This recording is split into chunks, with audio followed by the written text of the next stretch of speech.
Little star. The little star was the smallest star in the galaxy and was very lonely. The other stars didn't want to play with her because she was too small. She looked up at the sky and watched the stars twinkle. It was so beautiful that the little star wanted to twinkle too. The little star closed her eyes and made a wish. I wish I could twinkle too, she said. When the little star opened her eyes, what did she see? There was a beautiful light in the sky.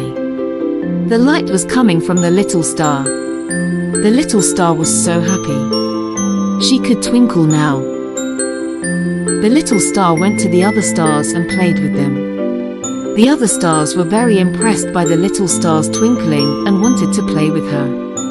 The little star was so happy. She was no longer lonely.